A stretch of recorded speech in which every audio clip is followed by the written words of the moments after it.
Good evening, ladies and gentlemen, and welcome to PSGL here for round number 2 of the F6 Championship here on PC. My name is, of course, Ivor Brimite, going to be taking you through the action, and joined alongside with me is, of course, RDR Quinn. Quinn, how are you doing today, mate? Yeah, I'm feeling really good. Obviously, we are here for the second round in F6 here. And it's going to be very good. Yeah, and of course, what a track to be going racing at. So for round number 2, we head to the desert. It is the Bahrain International Circuit here in Bahrain, and there's going to be a absolutely interesting one because this track, I mean, it promotes a lot of good overtaking opportunities, promotes a lot of battles, and of course, we're going to be seeing how everyone can acclimatise to each other. Because obviously, last week we saw a few rusty mistakes and when it came to battling, but now they're going to be a bit more sharp and going into this race. So hopefully we're going to be seeing a lot more in terms of nice battles out on track in the duel of the desert, as it has been referred to many times whenever people battle around Bahrain. Yeah, I think it's going to be a really exciting race. Of course, you've got the long straight, which is where you're going to see most of the overtaking, and at turn 1 there's a tricky first few corners, and of course you can't rule out the middle sector. It starts off with the killer S's, and then 9 and 10 are probably the most difficult to two consecutive corners on the calendar. You're referring to turn 9 and 10 right here, the double right-hander, where it's so easy to lock up, run deep, and even lose control of the car if you lock up the rears well enough going into that corner. I mean, I've four-wheel drifted through there many a times in the past, but these guys much more capable of getting through that corner than myself, so we should be seeing a bit less of that. Than see, as you said, the DRS zones, of course, there are 3 DRS zones around this 5.4 kilometer circuit, and we're going to be going on a full lap with PGS Stretch, who is in the Haas. He is going to be taking us on a full lap. And Quinn, do you want to take us through a full lap with Stretch? Yeah, let's do it. So, decent exit out of the last corner there. You just want to try and hug the left side to give you the best angle you can possible for, well, you want to compromise the first corner really. Take a really tight line to open up second and third, and it gets it neat and tidy through those corners. You want to hug the left side, maybe even straddle over the line like Stretch is doing now to open up the angle for the corner. Big long sweeping corner that is very easy to lose it. Now through the S's, you can go flat through here, and it looks like he has. A very tricky hairpin like corner. You want to get it rotated as quick as you can. Now down to the tricky double left. Make sure you don't lock up. He doesn't, and it's very clean through turn 10 there. Now you want to straddle the white line once again so you can open up the angle for what is turn 11. Very long corner, and then this is flat out. Of course, on previous games you did not want to touch that curb, but now you can get all over it.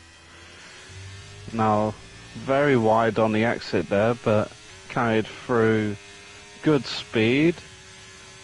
And then through turn 14, I believe, and then 15, which isn't really a corner, but we'll class it.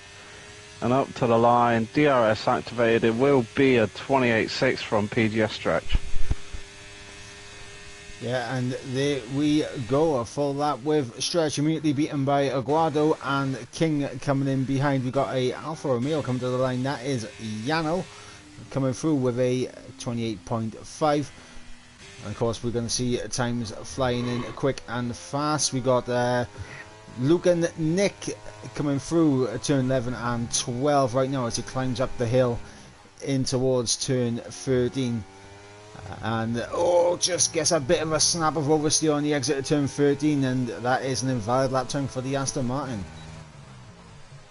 Yeah, that's not what you want to see. Just got on the power a little bit too early and forced the rear step out. He had to correct it, and of course that correction forced him off the track. Yeah, absolutely. And it looks like Daniel has made a similar mistake, running a bit wide. We got TV8 Jerome coming down in towards turn number 1. Nice and smooth through here now, through 2, really trying to open up for the best run possible through 3. Now DRS wide open on the run down in towards turn number 4, braking at the 100-meter brake marker board. 4th gear, the gear of choice for Jerome as he goes through turn 4 now into the S-curves. Will we be seeing some side-by-side battles? So here we really do hope so as we head into the braking, the hairpin light corner as you mentioned, turn 8. A little bit of a back end stepping out there for Jerome, but now into the double left-hander of turn 9 and 10. Very easy to lock up the tyres on entry there, and especially when following a car. If you follow someone and you lock up, you really do need to be very careful in terms of taking avoiding action in that corner as we go through turn 11, climbing up the hill through turns 12 now, getting all over that inside curve, and now through turn 13. Can Jerome keep it all valid? And he is on the border, but he has managed to keep it valid there. And to the final corner now. I mean, technically classed as 2 corners by here. The little right hand kink on the exit of turn 14 counting as a corner, but we'll go to the line and it's going to be a 29 flat from Jerome. Yeah, it was a nice, clean and tidy lap from Jerome, but he's got a bit of time to make up to catch Aguado if he wants to get in a good position. And yeah, we've got 3 drivers, 2nd, 3rd and 4th, being Lifeboat, Owen Moore and King, all between all 300ths of a second. Yeah, just over a 10th between Aguado and King as well, so very close at the top. Obviously you got Yanel and Fleddy both on 28.5s, and they are going to be looking to improve on that. Stretch is back out again on an out lap, as is Miguel in the Mercedes, so we'll see how they get on. Jerome, I believe, is going to be heading back to the pits now, so we'll stay on board with PGS Stretch as we'll go on the broadcast cam for that. And yeah, obviously first rounds of lap times have come in, and we've seen a couple of invalidations. And how crucial is it going to be for these guys to make sure that they get a valid run now on this second run? Oh, sorry, I missed what you said there. I said with the first runs now in the back, how crucial is it going to be for those that haven't got a time as of yet to get a valid run on the board now, because they're going to be under pressure to make sure they get a lap time out there? Yeah, well, I wouldn't say at the moment they're really under pressure, because there's still just under 10 minutes left. There's more than enough time to get another lap in, but I guess it is crucial to get at least a banker lap in, even if it's not like full pace, so then you have that marker to beat in your final lap. But I wouldn't say it's absolutely crucial to get a competitive lap time right now. Yeah, absolutely. And honestly, like for me, I like to have a lap on the board like as early as possible. But Stretch, he's got a 28.6 and he's going to be going again, try to improve on that. So we're going to see if he is able to improve. Of course, a nice little 2/10 improvement. We'll see him jump up onto the front row ahead of Lifeboat. Yeah, that'll be very interesting because, well, even, down from Lifeboat to Stretch, as you were saying, is only about 2/10, just over 2/10. So anyone gets a massive improvement from those. Well, between those 2 drivers, could even see him jump into provisional pole, as PGS Stretch improves his first sector by a tenth, so he's already halfway there. Yeah, absolutely. Nice improvement in the first sector from Stretch, coming into the double left-hander now of turn 9 and 10. looks to be very smooth through there. So this definitely looks like it could be an improvement from Stretch. How far up the order he'll get though remains to be seen, using all the track that he can on entry into 11 to really open up turn 11 there, so climb up the hill through turns 12. Middle sector split, let's have a look, and he's 3 attempts up, and that is exactly where he needs to be to take provisional pull away from Aguado in this early stages. Might get a little bit of a toe here as well.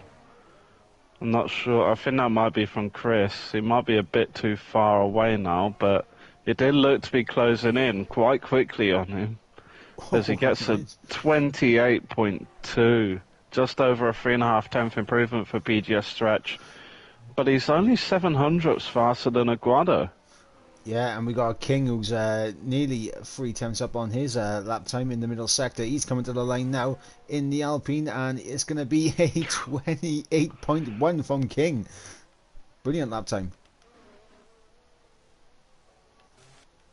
There is a Red Bull coming up, but that's Jerome. He's on a out lap.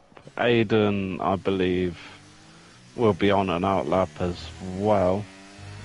That is Lifebout, who is just finishing his lap, I believe, and he spins. We just come on board with that pretty late, but the back end definitely stepping out for Lifebout there in the final corner. A little too eager on the traction, I would imagine. Yeah, very, very eager on the throttle there, but just going to stick on board with Daniel as he just comes out of the final corner. It's going to be P10 for Daniel. He gets a lap time on the board, which is good for him.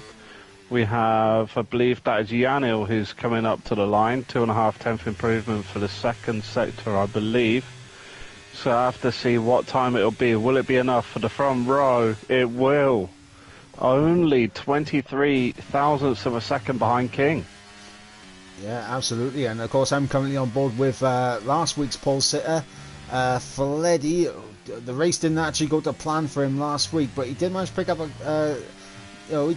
up some points in the end, but he'll be looking for a lot more. A bit of a redemption race for Fleddy after round 1. Yeah, I feel obviously it was not his fault at all, that incident. As he comes up to the line, it's going to be a small improvement, only P7 though. So last week's pole sitter around about 3 tenths off, well, this week's current provisional pole man, and this is Juventus Racing teammate King. Yeah, as Jerome improves on his lap time and gets himself up into P8 at 28.5. Good improvements there from Jerome. So we're seeing improved times coming in. I believe that's a Mercedes in the final sector. I think that's Daniel on the in lap. And yes, it is. Yeah. And we'll Aguado will be on an in lap as well. Sorry to cut you off there. Yeah, Aguado into the pits, and now this is going to be interesting. Under 5 minutes to go now in the session, the track is going to gear up, it's going to rev up, and with these guys out there, as it currently stands, we're seeing a couple of attempts of improvement from the first runs onto the second runs. How crucial is it going to be to get out there at the perfect time to avoid any sort of traffic and any dirty air in terms of following the driver in front? Yeah, I think it'll be very crucial. Obviously, there's going to be a level of respect that we might not see in real life, where people are going to wait before the final corner for everyone so they get the clean air. But we might see someone do a Sergio Perez-esque strategy, just go a little bit earlier out on track to guarantee the clean air. It looks like that will be happening, because there is a man out on track. He's peeled off back into the pits. That was Luke and Nick who came back in. There is a Mercedes out on track, and that's going to be Miguel? Yeah, no, it's Daniel. Daniel's gone out quite early, so... Yeah. Honestly, it's a good time to go out for Daniel. And of course, last week, Daniel...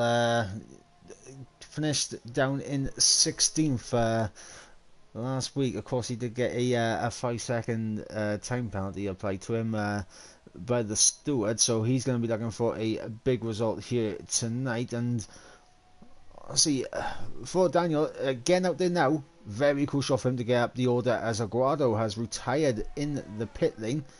He's going to be taking no further part here in qualifying. Yeah, that's interesting. Maybe he didn't have enough, or maybe he wants to save a soft tyre because obviously in Bahrain it is very prone to a safety car. Of course, we don't want there to be a safety car due to what happened last week, so if that carries over, then it's going to be a bit of a problem.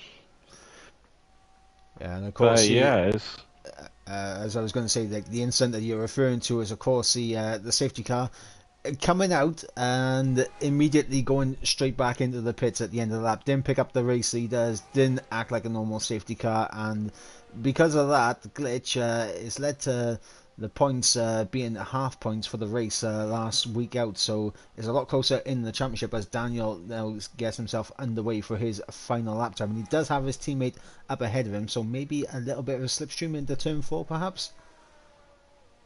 could be a possibility. But if once you get past your teammate, it doesn't look like they're doing it. But yeah, once he gets past his teammate, he's going to have quite a lot of traffic in an AlphaTauri and a Red Bull.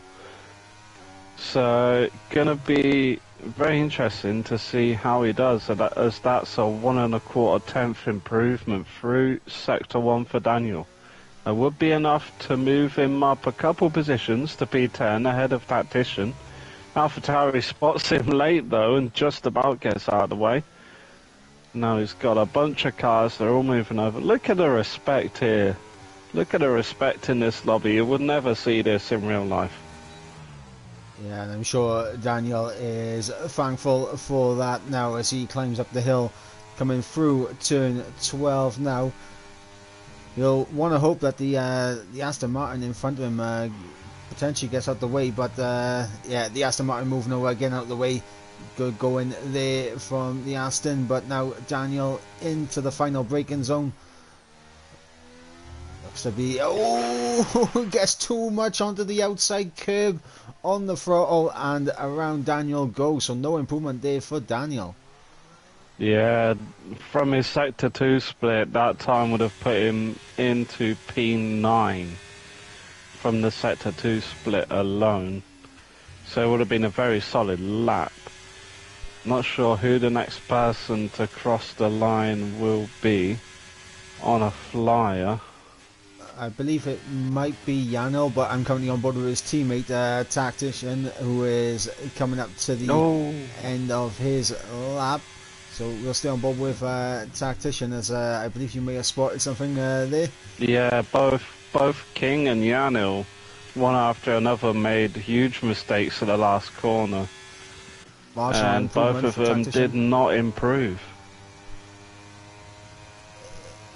Aiden improves, so next one will be Owen Moore coming through turn 12 now. There is a Haas directly behind him. I believe that could be Stretch. Yes, it is Stretch. Yes, yeah, Owen Moore has just got a purple Sector 2, but he's still down on the Sector 2 split, so it must have been an horrendous first sector. But looking as he comes to cross the line, it is an improvement up into P5 he goes. There is a Haas, his Stretch. Don't believe he improved. Then an Aston Martin, which is Luke Nick. Up to 5th for Luke Nick. ETA Chris to the line, up to P5 for Chris. Yeah, Fleddy's invalidated, so he won't be any higher than 9th, and Jerome, his teammate, can actually outplace him here if he's quick enough. It does displace him down into P10. Miguel didn't actually catch what time he did. Yeah, I flicked onto him at the end, but he's in 7th though. So Fleddy outside the top 10 after being the pole man in the last race. Yeah, absolutely, and we'll run you through the order. It is King on pole position with a 28.1, just 0.02 of a second of the Alfa Romeo of Yano. Then we got Aguado in P3 with Stretch in P4, ET8 Chris in P5 with TV8 Jerome in P6, OWR Miguel in P7 with Luke and Nick in P8, Owen Moore in 9th, and ET8 Lifeboat in 10th. Outside the top 10 we have Fleddy, Aldo Stripopol, Tactician, Daniel and Aiden rounding up the final position on the grid. And obviously with that qualifying session, it has definitely mixed things up from last week's orders, so it'll definitely be an interesting one to see if the likes of Fleddy and such is able to come through the field from further down the grid. But this being a very different track to last week's season opener in Brazil, it's going to pose a different prospect in terms of the race. Yeah, definitely is. It's going to be very, very concentration orientated. Of course, you've got so much happening. You got to keep your mind on what you're doing, what the people around you are doing. It's just that happens around every track, but especially at Bahrain, where you got 3 DRS zones, so the person behind you has 3 separate opportunities to overtake you. So especially that run from the last corner all the way to turn 4 is going to be very interesting as 5 red lights come up. And we are racing. Yeah. I think we're just going to do it at the same time. Aguado gets a very good start. It looks down the inside, but he doesn't quite get it done. Yanil keeps himself there, side by side, through turn 3, and Aguado keeps ahead of Yanil. Yep, Aguado getting up ahead of Yanil. There was an Alpine that went down the inside, made it, I believe it was 3 wide in towards turn 1. A little bit of contact made, and I think that was Aldo, as Jerome and Fleddy duking out the Red Bulls, trying to do their best impression of the Mercedes team from, I believe it was 2014, with Rosberg and Hamilton battling out in the desert. Yeah, okay. I just saw Miguel try and get a little bit of a Fernando Alonso move done on Jerome there, but he just backed out of it last minute. Miguel has dropped down massively from his starting position. He's dropped down 4 positions. Jerome has dropped down 4 positions as well.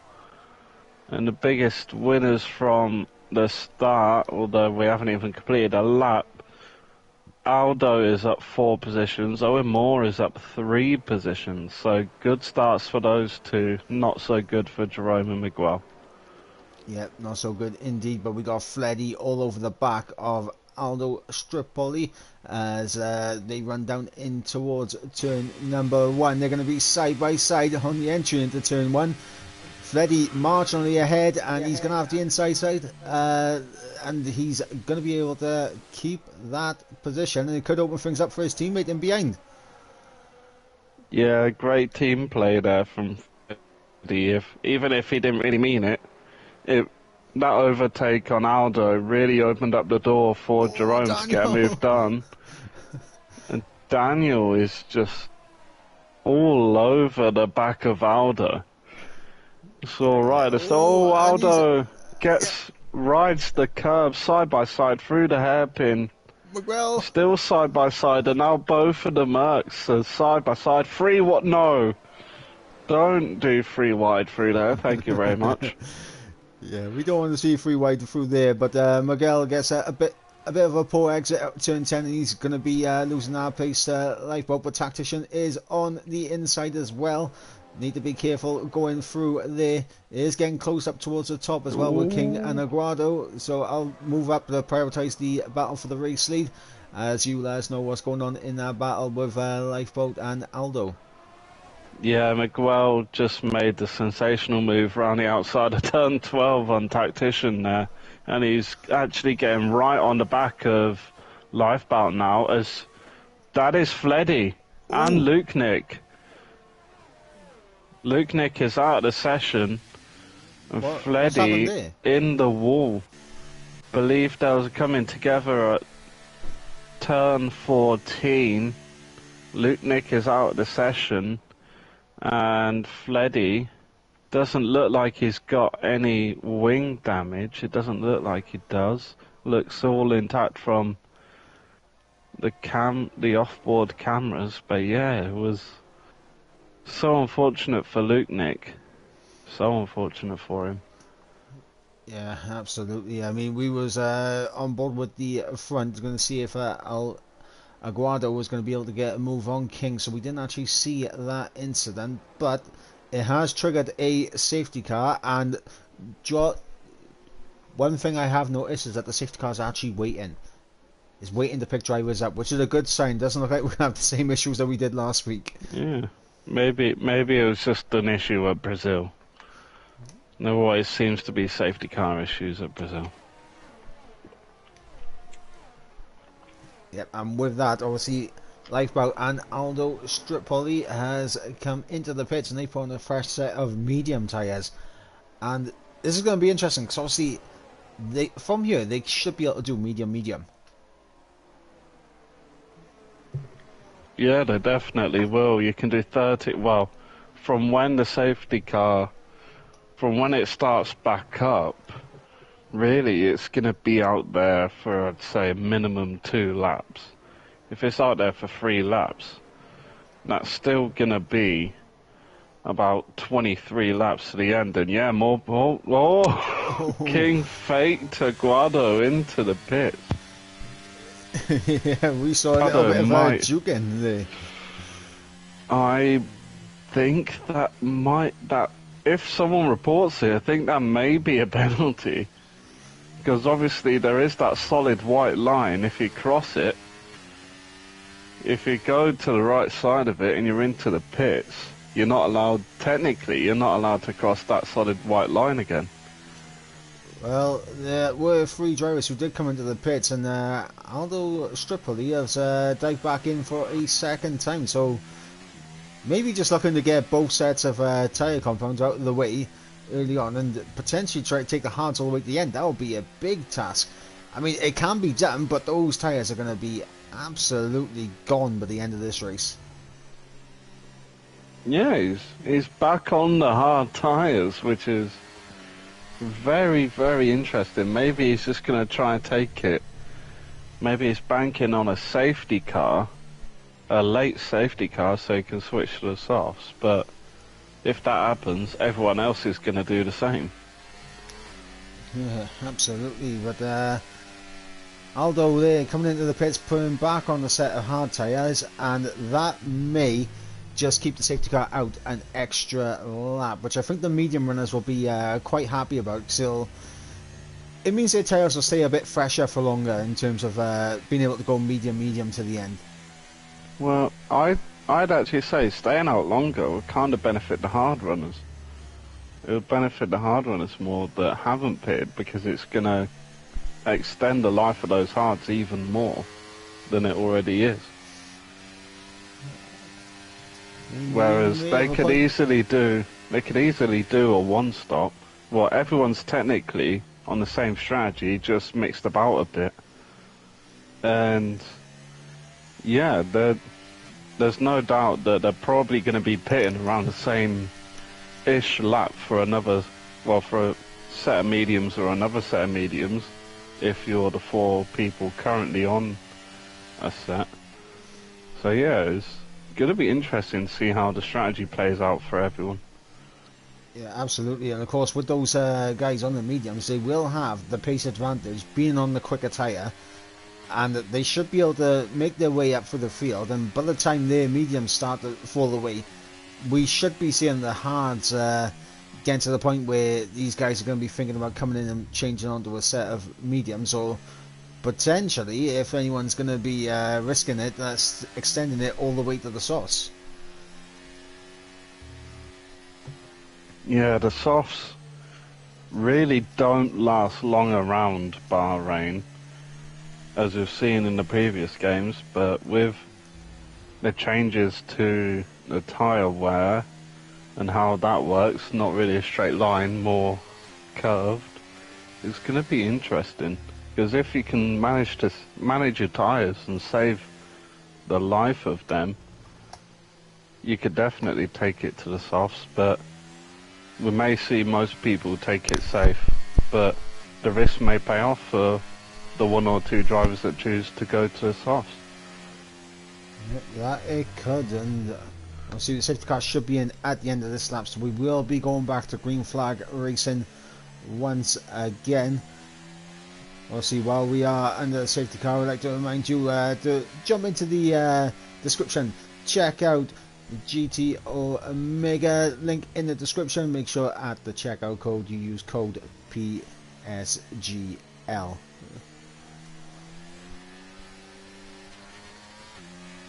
Who doesn't love a discount? Mate, being from Wales, I'm always on the hunt for a bargain. But we got King now going to be getting everyone ready for a restart here. He is slowing down and backing up the pack pretty well, and he's waiting for his moment, and now he's gone out of the final corner, and he's actually caught Aguado a little bit napping there on the restart, but Stretch hasn't been caught napping, and he's immediately on the back of Chris, and Owen Moore is on the back of him as well. Yeah, it's going to be manic in this first corner. As a little bit of a look from Stretch, and Owen Moore even gets past Chris as well. He's getting swamped by everyone. Even Daniel's alongside him going into turn 4, dive down the inside, goes wide. Well. That's Miguel as well. This has been a horror restart for Chris here. What's called with Stretch going down the inside, a little bit of contact made between the pair, ran Chris deep, allowed Owen Moore to get through, and also gave Daniel the run that he needed in towards turn 4, and Miguel taking advantage of that and getting through, and Chris losing out on 4 positions on the restart.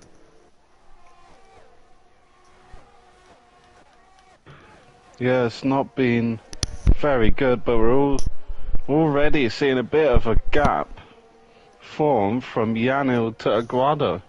We're already seeing the DRS broken by Aguado. I was just on board with Aguado. He just had a rear end snap of dreams through turn 13 there, and Aguado losing out considerable amount of time to King up ahead. That's going to put him under pressure from Yanil at some point. Meanwhile, we got Fleddy, Lifeboat, and Jerome free wide. Fleddy runs off track. That's going to allow Tactician to get through, and it's going to be 2x2 like a Noah's Ark heading down in towards turn number 1, who is going to be the last of the late breakers, as Lifeboat stays in behind Jerome. Tactician stays ahead of Fleddy. Fleddy losing out multiple positions there in the final corner. Yeah, it was a bit of a bad run there from Fleddy. He gets right on the gearbox of Tactician, but he's not able to get a move done. Going back up to the front, Aguado's basically got that gap all the way back down to what it was before that rear end snap. And yeah, 2 tenths separating the front two at the moment. Yeah, it looked like King got slightly better traction coming out of the corner than Aguado, and that gap once again to Yano has been built to around a second, as Aguado almost close enough to think about a move down the inside there, but he decides to stay behind, and he's going to follow the Alpine now as we go through turn 13, taking alternative lines through these corners to try and get an opportunity here to go for an overtake. But with DRS it should be very, very easy to do, and we will be seeing DRS on the next lap, but I believe it will be the run down into turn 4 we'll be seeing DRS, so DRS is activated now, and we'll see Aguado start to put some pressure on King for the race lead. Yeah, it's going to be interesting to see how Aguado takes this. Of course, he was very, very patient in the last race with chasing down Alex. He didn't get the move done straight away on Alex, as King completely misses the apex on turn 4, but he's still ahead. He did lose a minute amount of time there, but he's sticking ahead of Aguado, which might not be important now, but is showing he could definitely defend his position on these tyres.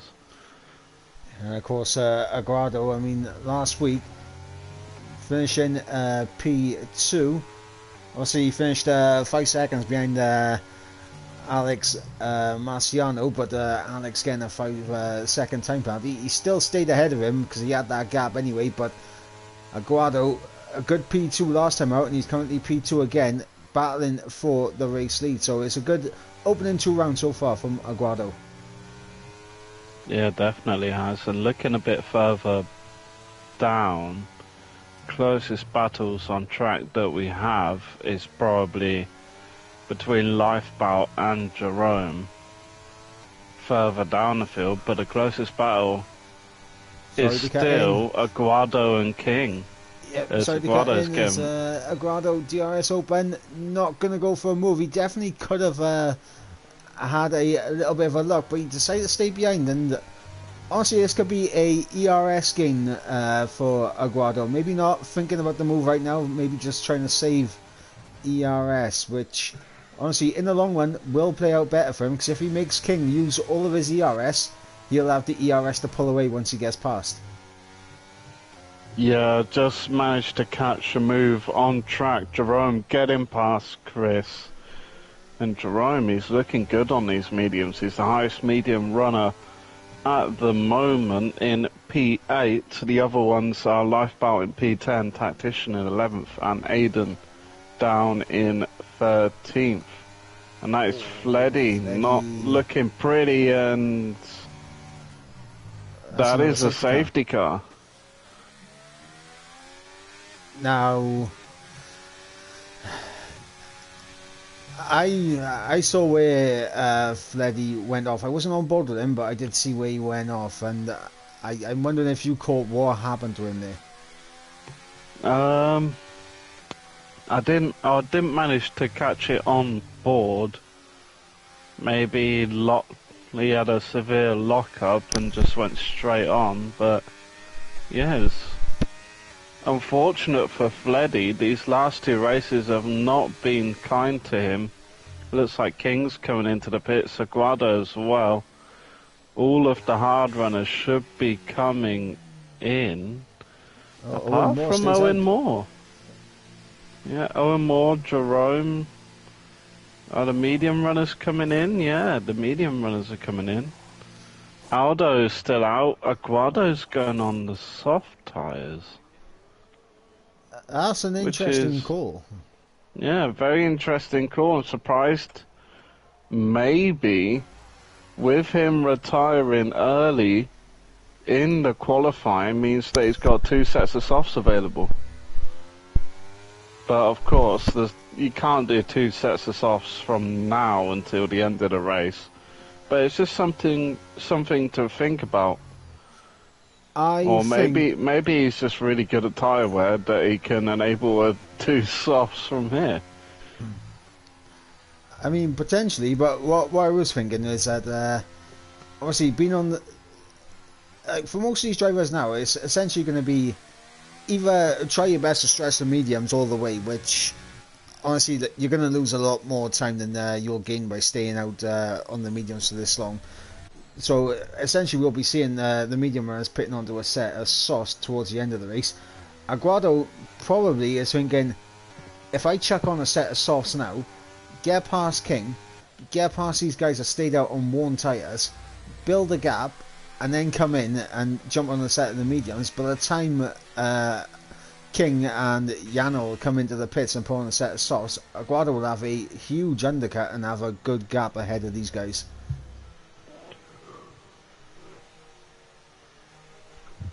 Yeah, it definitely will. It's going to be interesting to see how he takes it from here, of course. We had quite a few people pitting under that lap, and the pack is pretty much all caught up now, so should be coming in at the end of this next lap. Yeah, and while we are under safety car conditions, I should probably take you through the standings as it currently stands. So, as mentioned, due to the safety car issue of last week at Brazil, it is only half points that were awarded. So, the championship leader is Alex Marciano on 8 points, 2 points ahead of Aguado, who is here tonight. Alex, unfortunately, not here. Then there's King in third in the championship. He's on 5 points. Aguado on 6, so very close between those two. Chris in fourth on 4 points. 3 points for Owen Moore in fifth place. 2.5 points for NLR Liam. Then, of course, we got Aidan on 2 points. Fleddy on 1.5 points, as he is unfortunately retired, so that is not good for him in this race. Miguel on 1 point, and Tactician gaining the final points paying position due to a 5-second time penalty that was applied to Jerome last week, which dropped him out of the top 10, and Tactician picks up 0.5 of a point. And now, under safety car, we're going to be seeing who is going to be coming out on top here, as Owen Moore has stayed out on those hards. He will have to pit. He's yet to make a pit stop. Aldo has made a pit stop, and so has Jerome, but I don't see Jerome getting to the end on those tyres, and the safety car is coming in this lap, so we'll wait to see what goes on here, as Owen Moore will back up the pack now, and we shall see when he's going to go and if Jerome will be wise to the restart here. And of course, we've got to look at these guys in behind, King and Aguado in 4th and 5th respectfully, and we're going to see if they can get through as well. As it seems like my co-commentator is it sounds like he's in the kitchen at the moment.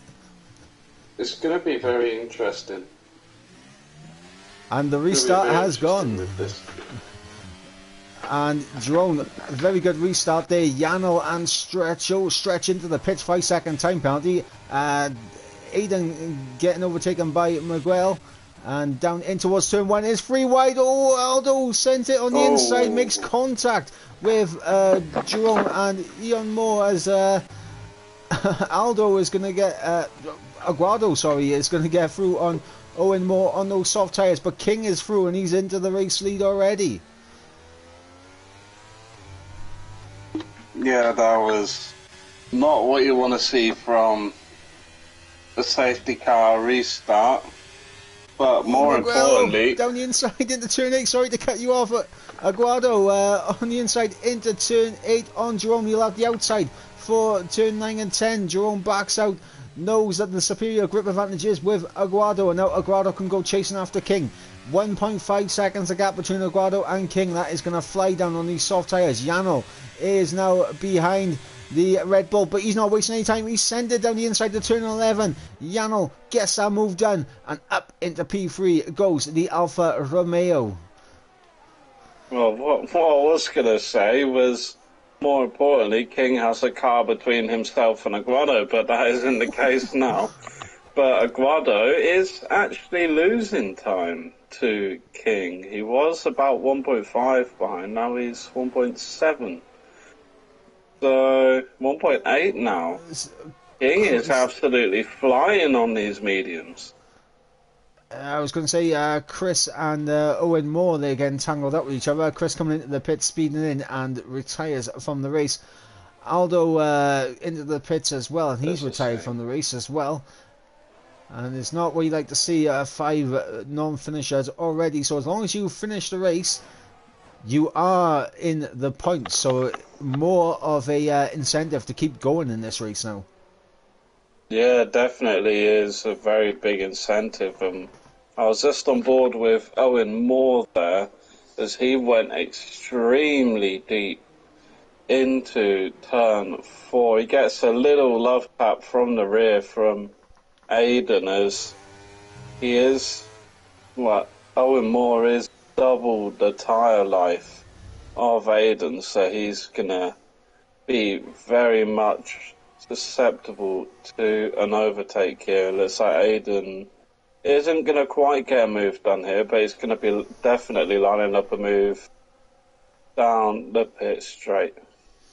And for Aiden, he needs to get this move done ASAP, because if he loses DRS range to Lifeboat, it's going to be a long race for him to try and get back within DRS range. Yeah, definitely will be. And looking at the gap at the front, it's definitely starting to close up that gap. He's closed it up 3 tenths from the last time we saw him. And I just want to look back as Daniel gets a move done on Jerome, and that looks like Aiden is going side by side. He breaks later than Owen Moore, makes the corner, and now he's up into P9 with a 1.3 gap to Lifeboat. But Owen does have the DRS available to him, but he isn't able to capitalise on it. Yeah, and that's going to be the thing now for Aiden. He kind of needs these guys up ahead. He needs Daniel and Jerome to battle to kind of back up the pack so we can get back within DRS range. Of course, 1.4, that's only going to increase with each DRS activation, and it's going to be very difficult for him to close back up. But obviously we got Miguel in P7 on the back of Tactician, only 2 tenths between them. Tactician trying to get onto the back of Jerome, who has lost touch slightly with Daniel. Daniel pulling away. Aguado now back within 1 second of JR King for the race lead, so he's back within that DRS range, and he has a little bit more ERS to play with as well. It's going to be very interesting to see what happens with these little battles we have going on. As I saw Miguel and Tactician are both right on the rear. Jerome, the Tactician, makes easy work of it, and so does Miguel, and Jerome finds himself down in P7 now. Yeah, and that flashing red light as Aguado's made a move for the race lead. Sorry, we wasn't on board with that, but Aguado down in towards turn 4. Into the race lead he goes on those soft tyres. Time to try and pull away now, as I was going to say, Miguel on those fresh mediums. So obviously he was right behind the Tactician. That flashing red light on the back of Tactician's car is going to be very encouraging for Miguel. Yeah, definitely is. And already Aguado is extending this gap to King, and he might even be out of DRS range come the last corner, although it does slows down a little bit more, but you can just see Aguado's just got so much more grip on those soft tyres. Looking a bit further back, we've got Miguel still right on the rear of Tactician. Tactician's sitting around 15% on his battery, whereas Miguel's on 30%, and he's right on his rear. And he might try, he might try and time it good to overtake and still get the DRS, but it doesn't look like he's using this overtake now. He doesn't need it. Getting the move done on Tactician, and now it's the Mercedes 4 and 5. Yep, Miguel gets through on Tactician. Obviously not much Tactician can do about that. He's down on ERS and doesn't have DRS to save him. But now, this is crucial for Tactician. He needs to stay with Miguel now through this middle sector to make sure that he has a chance to stick onto the back of him and make sure he can kind of build back up his ERS to come back later in the race. Yeah, just seeing that both Jerome and Owen Moore are both pitted for a fresh set of medium tyres. So these will be going to the end of the race, and with a 22-second gap to Aiden, he might be looking to try and Sorry to cut in there. Tactician getting a big snap out of turn 10, and Miguel has almost pulled away that 1 second that he needs, and now Lifeboat on the back of Tactician, and now Tactician's gone from looking in front of him to looking behind him as Lifeboat now beginning to put the Alfa Romeo under pressure. It is an Alfa civil war here, but it's not the teammates of the Alphas, it's the Alfa Tauri versus the Alfa Romeo. Gonna find out who the real Alpha is. Yeah, as it looks like both get a little bit of a snap, but Lifeboat really pushing on. He doesn't need the overtake. Really squeezes Tactician actually, as that's Aiden coming into the pits trying to cover off Jerome's pit stop. I'm going to keep my eyes on that, as yeah, the gap between Aguado and King is not really extending. King's doing a very, very good job of sticking within the DRS range of Aguado. Yeah, I think Aguado is coming to the point now where those tyres are beginning to lose pace versus the mediums, so I wouldn't be surprised if we saw Aguado coming into the pits possibly this lap and putting on a set of mediums and trying to get a good undercut. He will come out ahead of Jerome, that's a certainty, and he will have a lot of fresh air to push into. Yeah, definitely will, as we've got 13 laps of, well, 12 and a bit laps of racing to go in this race. And yeah, the race has kind of quietened down for now.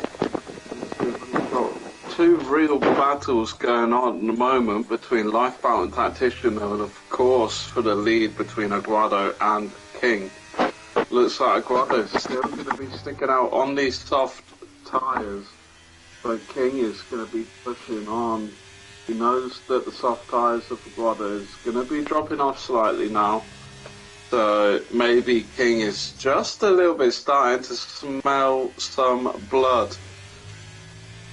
Yeah, absolutely. As Owen Moore on the back of Aiden, this is for P9. Owen Moore does look like he's got a bit of pace on the McLaren here, so should be job done with DRS down in towards turn number 1, and we will see DRS activated for Owen Moore and move to the inside. Simple as you like, and yeah, completely covers him off before the break in turn 1, and now the Ferrari is up into P9, McLaren down into P10.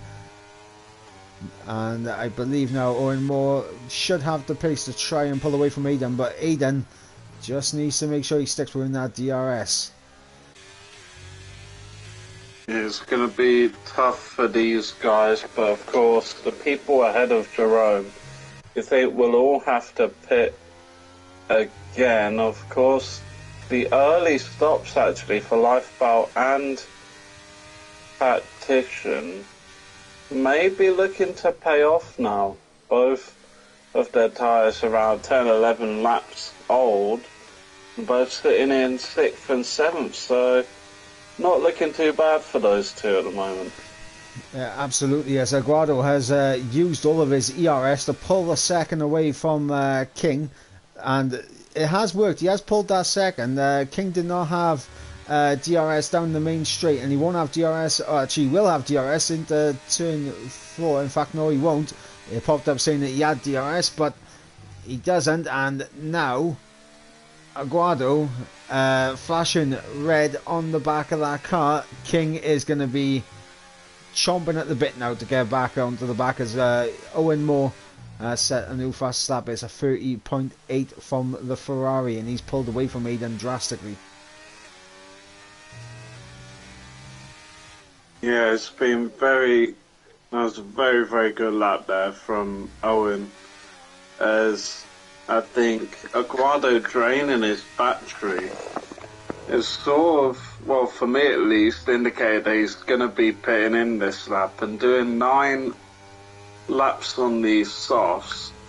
Maybe it's indicated that, well, even if he goes one more lap, he could definitely go on to another set of softs in my eyes. Yeah, possibly, and this is good information for King as well. But also, what you got to remember is that they did pit under safety car, so it's not a complete fact that you'll take softs at the same pace for another 10 laps. But He's Yes, very definitely in a decent place to maybe think about going soft. Yeah, I'm just looking at this Mercedes Miguel. battle between Daniel and Oh, Miguel. Miguel absolutely sends it up the inside. Daniel takes a more compromising line through turn one, gets a better exit, but he doesn't have the DRS. Miguel timed that move to perfection to get the DRS down into turn four, and he keeps the position on his Mercedes teammate. yeah, it's 2014 all over again. The Mercedes doing battle here in the desert of Bahrain. Miguel getting through on Daniel, up in the P4 for Miguel now. And honestly, in terms of battles, I mean, we have Aiden versus Owen. Aiden closing back up to the back of that Ferrari once again. And obviously we got the battle between the Mercedes, between Daniel and Miguel. Yeah, the gap out front is still around, well, it's actually extending. Guada's really pushing on these warm softs, and it's very good to see from him. And it's, like you said before, it's very good information for King. Yeah, and honestly, if I'm King and I'm seeing him stretch the softs out this long, I'm probably thinking, I'm probably looking at my own tyre weight and thinking, okay, I mean, if softs go this long, my medium should get to the end of the race somewhere. But that just all depends on how you are on your throttle, really. Guado's been very, very good on his throttle, and it's reaping the rewards as just keeping an eye on this battle between Miguel and Daniel. It's just, I don't think it's been below half a second this entire last two laps. Incredible racing from the two Mercedes. Yeah, it's going to be very interesting in these last 9 laps here in Bahrain. Yeah, absolutely, and Oh, obviously, Miguel goes wide through turn 10. Sorry to cut you off. yeah, Daniel gets the position back. And yeah, horrible mistake at turn 10 from Miguel. yeah, and what I was going to say, let's go before Miguel made that mistake, was obviously Mercedes teammates. They want to get as many points as possible from the constructors. If they just DRS, overtake each other, slipstream overtake, they should eventually close up on Yano as Aguado into the pits. He has jumped in, and I believe there'll be another set of softs going onto that Williams, considering how long he took this set of softs as Miguel gets back through past Daniel, and yes, Aguado on a fresh set of soft compound tyres. He will come out ahead of Jerome. A lot of fresh air to push into though for Aguado. Yeah, it's going to be a bit of a push to try and get all of the positions back because as it stands, he's about 20 seconds behind King.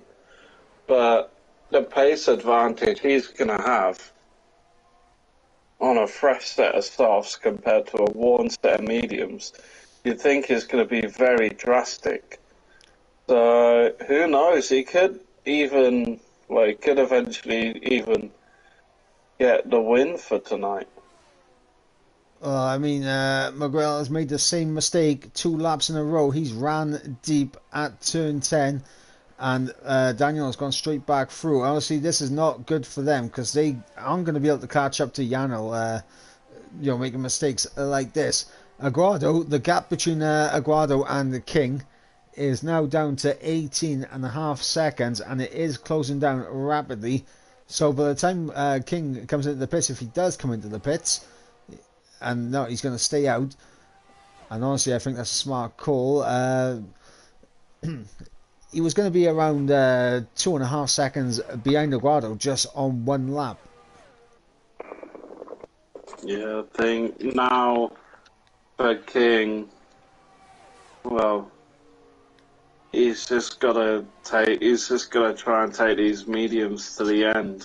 They might be barely holding on by the last lap of the race, but it's just what he's got to do to try and hold on to.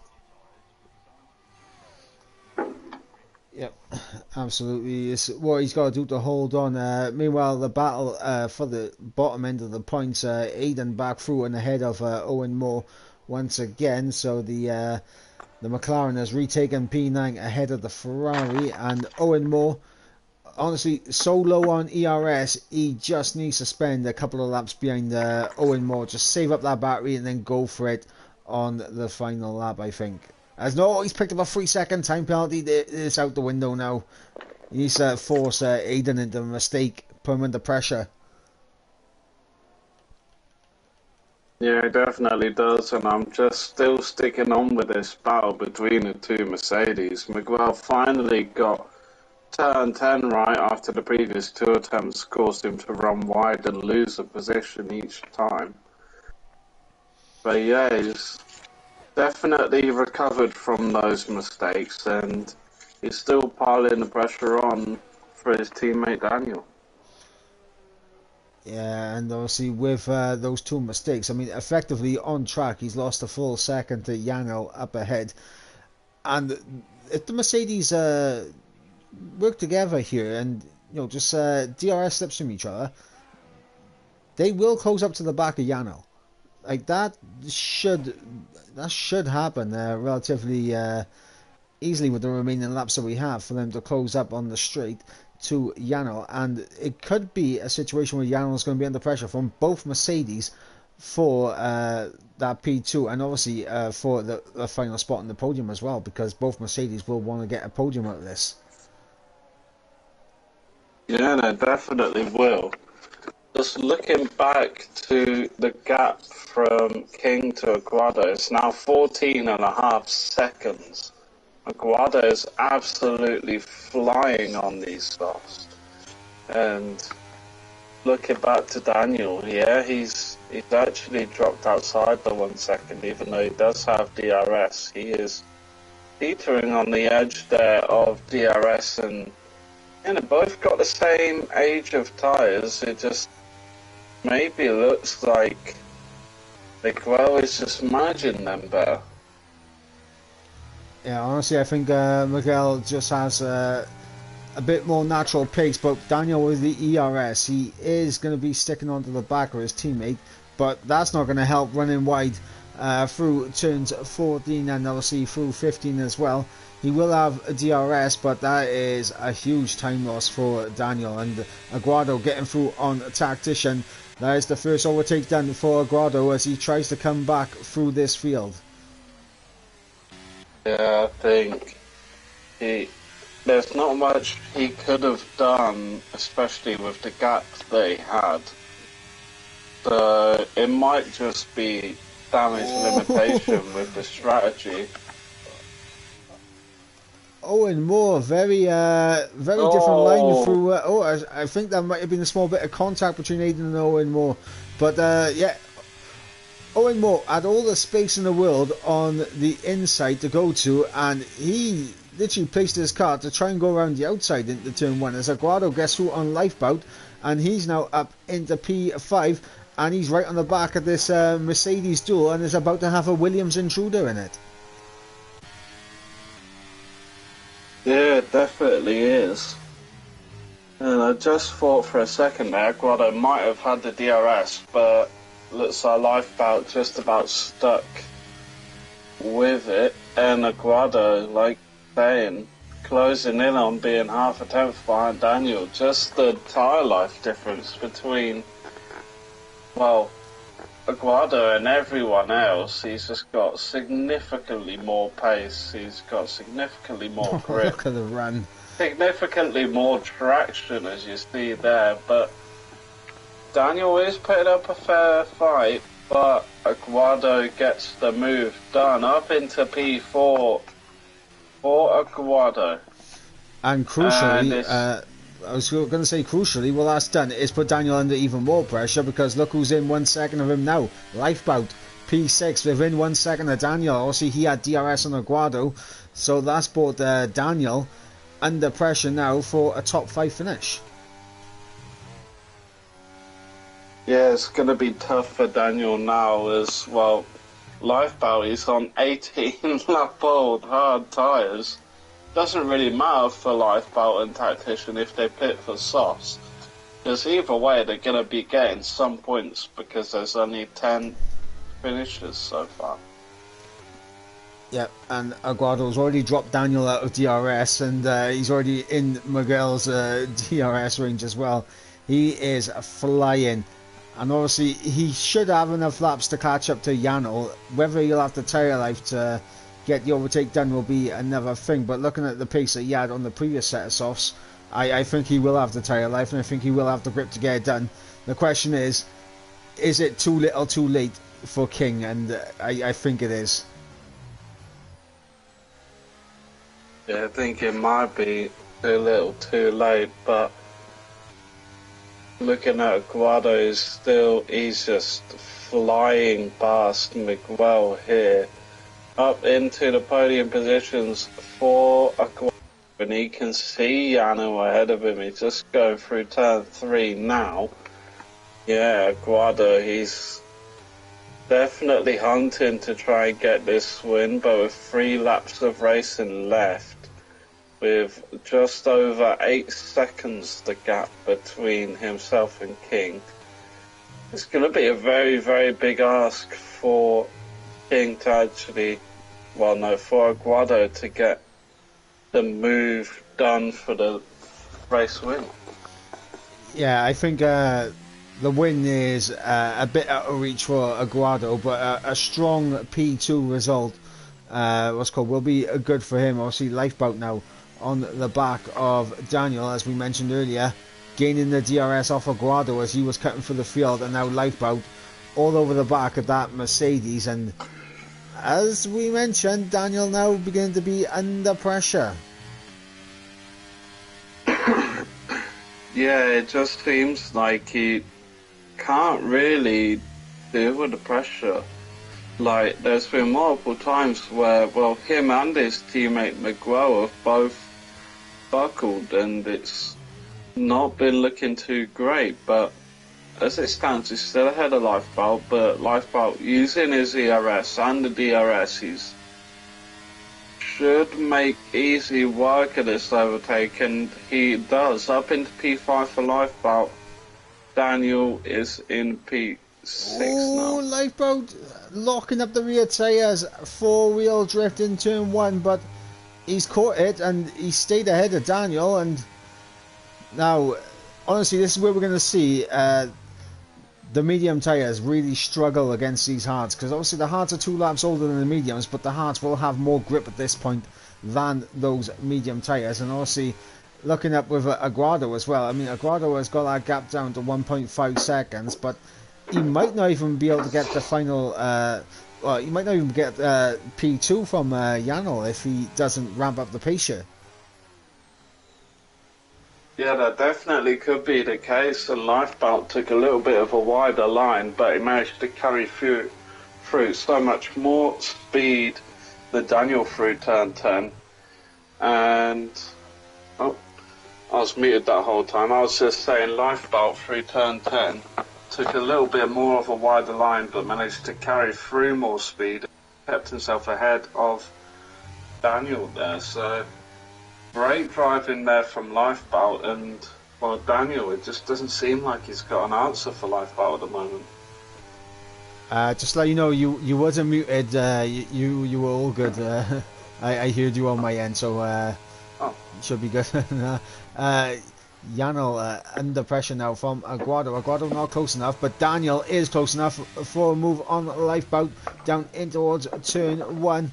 So we're going to be about the exit here as we fly. Oh, Daniel losing the back end through turn 2, and that's going to put him under big pressure. Here goes Lifeboat to the inside of turn 4. And it's going to be job done for the Alpha Tauri, splitting the Mercedes drivers once again. But can Daniel come back? He's looked for the switch back, and he is side by side with Lifeboat into the S's. And it is Daniel who's going to come out on top of this duel. Well, Lifeboat have a little look down the inside in turn 8. No, he sticks behind Aguado. Meanwhile, having a look around the outside of turn 10 on Yanel. Back to this battle with Lifeboat and Daniel, as Yanel and Aguado still battling out as well.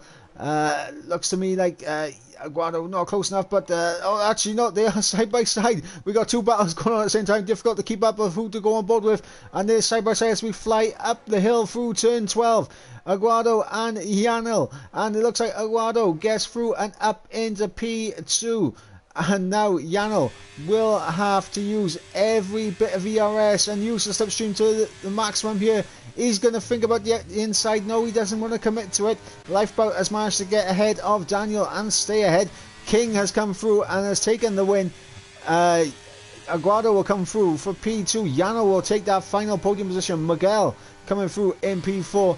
Lifeboat there coming through in P5. Daniel P6. Tactician in P7. Jerome will come home in P8. Owen Moore, I mean, he did pick up that time penalty, but he will stay ahead of Aiden on track because it was only a 3-second time penalty. So Owen Moore picks up P9, and Aiden, the final spot, the final finisher, picks himself up P10. Yeah, that was definitely a more clean race, we'll say, than last week. But yeah, very much exciting. That strategy call kind of killed the potential race win there for Aguado, but to recover back up to P2 on these fresh set of soft tyres, you just got to give him props for that. Of course, Yanil made it very difficult for Aguado to get the move done, but once he get it done, you saw the gap at the end. It was around about a second, maybe 9/10. Yeah, just over a second the gap was. But yeah, great drive there from Aguado. Great driving there from Daniel and Lifeboat in the last laps. Yeah, it was a very good race overall. Yeah, and we'll run you through the order one more time. It is King with victory here, and obviously a victory from pole position. So a fantastic result for King. Aguado comes home in P2, 2 second places back to back for Aguado. Yanel comes home in P3 to cap off the final podium position. Miguel in P4 with Lifeboat in P6. Daniel in Lifeboat P5, sorry. Daniel in P6. Tactician in P7. Jerome in P8. Owen Moore with the fastest lap coming home in P9, and Aiden picking up that final point paying position in P10. Then out of the top 10, all of our DNFers: Aldo Stripoli, Chris Stretch, Fleddy, and Lucan Nick, all failing to see the checkered flag here for round number 2. And of course, that is going to be it's going to be a bitter pill to swallow for these guys as we head into round 3. And of course, the next race on the calendar is, if I read that correctly, it is Silverstone. So we'll be going to the home of British Motorsport for round number 3. And Quinn, obviously, Silverstone, incredible track. Are we expecting to see the same guys towards the front end again? I think we're definitely seeing, in these first 2 races, we've seen multiple people showing they have the pace, but you have to say the 2 consistent people from the first 2 races have been King and Aguado, so I'd be fully expecting to see those 2 at the front. And with Silverstone being a power circuit, we might even see someone like Fleddy. He showed at Brazil that he was strong, so maybe that will translate over to Silverstone for Fleddy. Yeah, absolutely. And of course, if Alex comes back and for round 3, he's going to be in the mix as well. So definitely a lot to keep an eye on. But guys, that is going to bring an end to round number 2 of F6 here in PSGL. I've of course been Ivorbrin Mike. He has been RDR Quinn.